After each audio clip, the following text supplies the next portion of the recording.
quels sont les types de services qui existent, comment lire les services adverses, comment se positionner sur un service adverse et qu'est-ce que le maquillage et comment maquiller un service. Salut à tous, dans cet épisode 17 du partage de mon apprentissage, je me suis posé plusieurs questions sur les services avec mon niveau d'un joueur de classement 800 à peu près.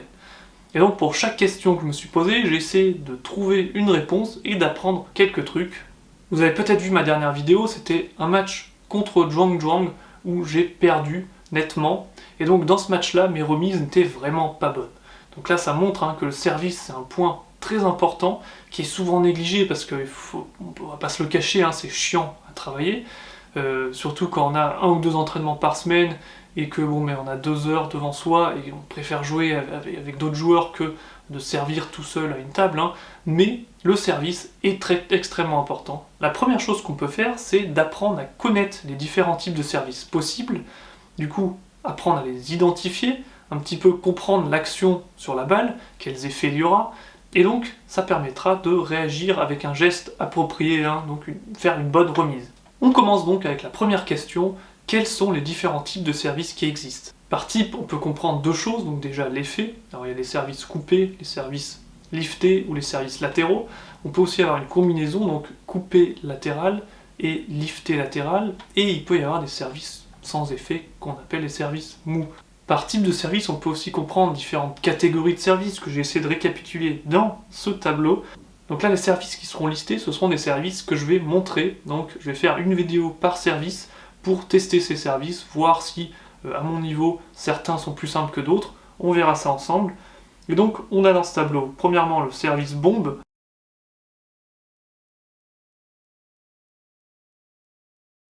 donc avec la traduction en anglais, fast serve, on peut voir les effets qu'on peut mettre en faisant ce service.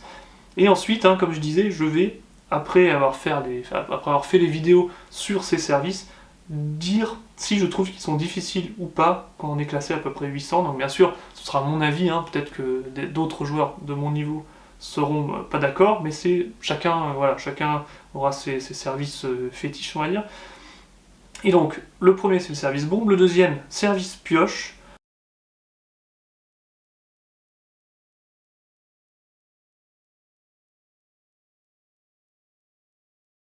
Le troisième, on aura le service revers.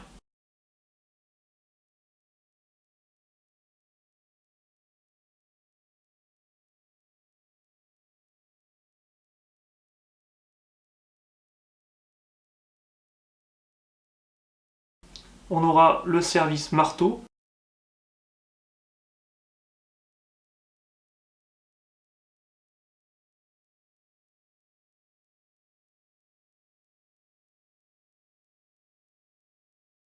Le service marteau inversé.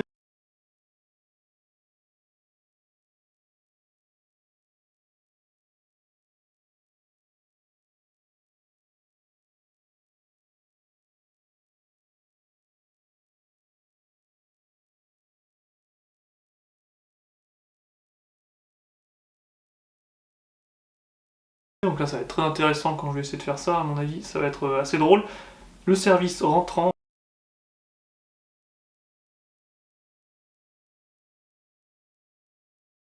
Le service sortant. Le service essuie-glace.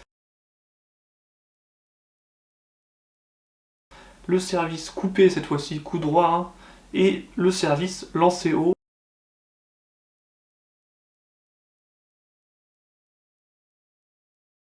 High toss serve en anglais, je ne sais pas si ma traduction française est parfaite, n'hésitez pas à corriger s'il y a des petits pépins là, mais en tout cas, voilà une série de services que j'ai retenus, il y en a peut-être d'autres, mais pour le moment c'est les premiers que je vais tester dans les vidéos suivantes. Deuxième question, comment se positionner sur le service adverse? Alors là tu te mets pas droit comme si tu avais un balai dans le cul, pardonne-moi pour cette expression, mais donc la position principale qui est conseillée lors d'un service adverse, c'est de se positionner premièrement donc en face de sa zone revers, deuxièmement les jambes fléchies, et troisièmement la raquette en face de soi. Donc ce qui est aussi important, c'est de ne pas se mettre trop collé à la table. Après ça dépend de ta taille, mais pour les grands comme moi, vaut mieux être un petit peu reculé parce que c'est plus simple d'avancer si l'adversaire fait un service court, ça va être plus simple de faire le pas vers l'avant que de reculer au moment où l'adversaire fait un service long. Il y a deux bénéfices de se positionner comme ça. Donc premièrement, le fait de fléchir les jambes va te permettre d'avoir les yeux à peu près au niveau du contact balle-raquette du service adverse, ce qui va te permettre de mieux distinguer l'effet qu'il y aura dans le service adverse, donc ça c'est important. Et deuxièmement, le fait de bien te placer comme ça, de fléchir, d'avoir une position fixe que tu utiliseras tout le temps hein, sur la remise, et ben automatiquement ça va te mettre, ça va jouer sur ton langage corporel en fait, et ça va te mettre dans le point. Parce que ça c'est important, si t'es planté comme un i en mode ouais, bon, personne fait ça je pense, mais voilà, vous comprenez ce que je veux dire, et ben ça va vraiment aider de se positionner, d'être concentré, d'avoir la raquette vers l'avant, de bien observer le service adverse. Automatiquement ce langage corporel va t'aider mentalement à être plus dans le match, et donc ça c'est le deuxième aspect qui est important. Question 3, comment lire les services adverses? Pour bien lire un service, déjà il faut bien se placer comme on l'a vu sur la question d'avant, et ensuite moi à mon niveau ce que je me dis. Donc déjà premièrement par rapport aux effets, si l'adversaire passe par dessous, plus grande chance qu'elle soit coupée. Si l'adversaire fait un geste du bas vers le haut, ou surtout s'il remonte un peu l'épaule au moment du geste, elle sera surtout liftée. Si aussi l'adversaire passe clairement donc au-dessus de la balle, hein, donc l'inverse du mouvement de couper, mais au-dessus, là il y aura des grandes chances, bon, elle sera liftée. Hein.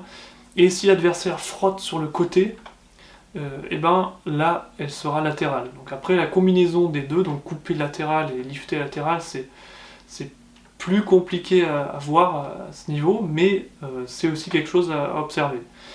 Et donc ça c'est par rapport aux effets. Par rapport maintenant à la profondeur on va dire, hein, parce que c'est vrai que ce qui est important c'est d'essayer d'identifier aussi si la balle sera, si le service adverse sera court ou long. S'il est court, normalement, je me dis, l'adversaire va faire un geste plutôt petit. Parce que c'est dur en fait de. S'il arme à fond pour le service, généralement, elle aura tendance, ça a tendance à faire un service long. Parce que c'est compliqué d'armer à fond et au final de stopper juste avant de toucher la balle pour faire un service court. Donc ce que je me dis, quand l'adversaire arme beaucoup, le service sera long, alors que quand l'adversaire fait un petit geste, ça a tendance à être court. Donc ça déjà c'est des petites indications qu'il faut essayer d'intégrer dans son crâne, hein, parce que ça peut te faire gagner des précieuses millisecondes, hein, je ne sais pas exactement, mais pour justement réagir, se positionner sur la remise. La difficulté, tu l'auras compris, c'est d'estimer la quantité d'effets dans les services adverses. Il y aura peut-être certains qui vont faire des services très très coupés, alors que toi tu pensais pas qu'elle était coupée à ce point, et donc tu la mettras quand même dans le filet même si tu fais une poussette. Et donc ça c'est des choses que ça dépendra des adversaires, hein. Faut essayer de s'habituer un peu, et ça viendra avec le temps. Alors c'est intéressant aussi, j'ai vu que certains parlaient du logo sur la balle, que en gros quand un adversaire fait un service, c'est possible de voir justement si la balle est vraiment beaucoup d'effet ou pas, en fonction de si on voit ce logo ou pas. Parce que bien sûr, quand il y a de la rotation, on verra pas le logo, ça ira trop vite pour notre œil, alors que s'il y a vraiment aucun effet, on verra le logo. Alors perso, moi je fais pas attention au logo, hein, parce que peut-être qu'il faudrait que j'aille chez l'ophtalmo, mais je suis incapable de voir ça, moi. Donc moi je me concentre vraiment que sur le geste du serveur, et d'essayer de discerner le contact balle-raquette. N'hésitez pas à me dire en commentaire si vous arrivez à voir le logo. Si oui, respect, parce qu'il faut avoir des yeux, faut avoir un laser quoi. Question suivante, c'est quoi le maquillage et comment maquiller ses services? Le maquillage, quand on commence à jouer au tennis de table, on n'en parle pas. Et du coup, pour moi c'était intéressant, je connaissais même pas ce mot, et c'est pour ça que je voulais en parler dans cette vidéo. Qu'est-ce qu'on peut obtenir avec ce maquillage? Premièrement, on peut réussir à cacher un petit peu l'effet. Du coup, on peut faire croire à un adversaire que le service est coupé alors qu'au final il est mou, qu'il n'y a pas d'effet. On peut aussi, du coup, cacher un petit peu la position. Donc l'adversaire va croire que tu vas servir sur le revers alors qu'au dernier moment, tu vas servir sur le coup droit. Donc ça permet de perturber l'adversaire, du coup l'adversaire aura un petit peu moins de temps pour voir où sera la balle et ça pourrait être bénéfique. Et la troisième chose qu'on peut faire avec le maquillage d'un service, c'est maquiller un petit peu la profondeur. Comme je disais tout à l'heure, faire un grand geste, faire croire à l'adversaire qu'on va faire un service long, et au dernier moment, finalement, faire un service court. Et inversement, peut-être commencer avec un petit geste. Bon, je m'y connais pas, et ce que je veux dire dans cette vidéo, c'est simplement que c'est intéressant de savoir que ça existe. Hein.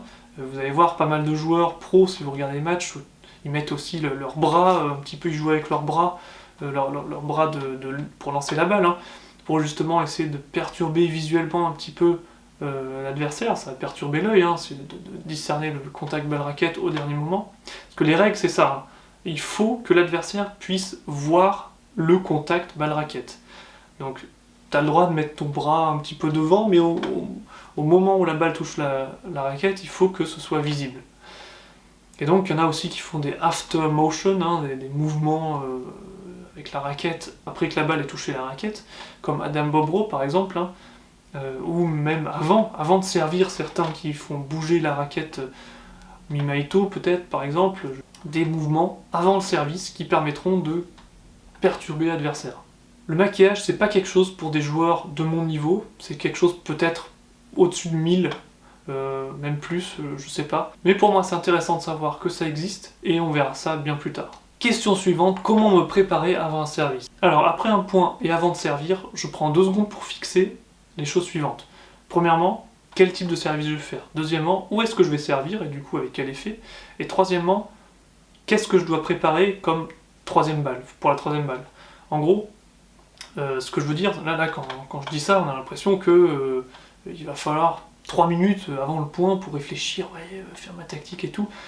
Non, parce qu'à l'entraînement, tu auras déjà réfléchi à tout ça. Donc voilà, en gros, avant de servir, hein, tu prends bien le temps de poser ces questions, de réfléchir. À force, tu auras une palette de services, et du coup, ça va devenir assez automatique. Mais ce qui est important, c'est vraiment aussi de savoir ce que tu vas faire sur la troisième balle, pas juste servir. Après avoir fait ça, donc toujours avant de servir, hein, tu peux te faire une petite routine d'avant-service.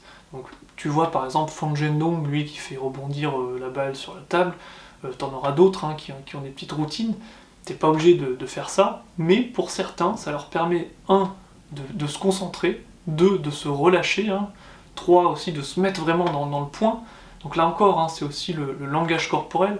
Pour certains ça suffit juste de se positionner pour faire le service, de prendre voilà, 1 ou 2 secondes avant de servir, pas trop se précipiter, pour être dedans, mais certains ont besoin voilà, d'une petite routine comme ça, pour vraiment être à fond. Donc là aussi, c'est le langage corporel, etc. Ça aide, parce que c'est difficile hein, d'être tout le temps à fond dans le match. Il faut voir le match point par point, et pas voir le match dans sa globalité, et du coup, avoir une routine comme ça te permet vraiment de voir le match aussi point par point. Bien sûr, il faut garder en tête qu'il ne faut pas prendre 3 minutes avant chaque point hein, pour servir, parce que sinon ça casse le rythme du match, c'est chiant aussi, hein, faut le dire. Donc il faut quand même que ça se fasse assez rapidement, tout ça. Maintenant, à quel point les services sont importants entre le niveau 500 et 800? La réponse c'est oui, c'est super important. Clairement, c'est super important pour les raisons suivantes, selon moi. Première raison, travailler les services te permettra de mieux comprendre les effets. Deuxièmement, certains services te rapporteront des points directs. À ce niveau-là, eh ben, si tu as un service qui pose énormément de problèmes à l'adversaire, et qui la mettra tout le temps dans le filet ou dehors, eh bien, le fait d'avoir un service comme ça va te mettre en confiance, ça va t'aider. Tu vas pas tout le temps le faire, mais dans les moments critiques, tu le sors, et tu sais que c'est quasiment un point gagné. C'est vraiment un atout énorme. Troisièmement, apprendre un service, c'est apprendre un enchaînement. Ça aussi, c'est important à se dire, hein, c'est que quand tu apprends un service, tu réfléchis aussi à comment l'adversaire a le plus de chances de le remettre. Et ça va te permettre, toi, de te préparer à la troisième balle. Donc, l'apprentissage du service, déjà, pour que ce soit un peu moins chiant et se dire, bon, mais c'est juste essayer de servir, de mettre un effet, ou etc., eh ben, il faut essayer de se dire que c'est à travailler un enchaînement. Et ça te permettra déjà tactiquement aussi d'évoluer, etc.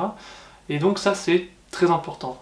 Quatrièmement, apprendre à faire des services va aussi t'aider à réfléchir par rapport à tes points forts et tes points faibles. Je m'explique encore une fois, si tu n'aimes pas les balles coupées, t'arrives pas à les attaquer, et toi t'es quelqu'un qui préfère jouer rapidement sur des top spins, donc sur des balles un un peu liftées, donc pas des balles coupées, et bien dans ce cas-là, tu vas pas servir coupé, tu sers lifté, etc. Donc tu peux, grâce à ces services, eh bien, imposer un jeu que tu préfères, et ça va aussi te rendre meilleur. Donc c'est pour ça qu'avoir quelques services qui correspondent plus à ton style de jeu, c'est important. Et maintenant, on peut aussi réfléchir inversement. Si t'as pas de services qui sont bons, on va dire, si tu fais tout le temps le même service, t'as pas de variation, l'adversaire va avoir aucun mal à les renvoyer, et il peut te mettre même en difficulté sur la troisième balle, parce qu'il saura déjà ce qui vient, il sera peut-être agressif, et toi après tu seras un petit peu dans la merde.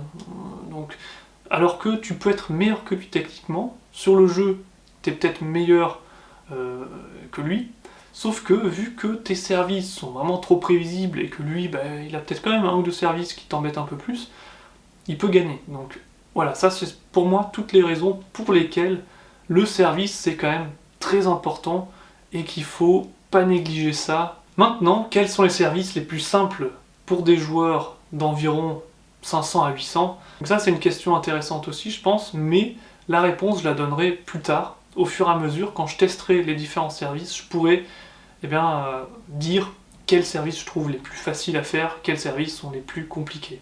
Bien sûr, ce sera mon avis, à travers mon expérience.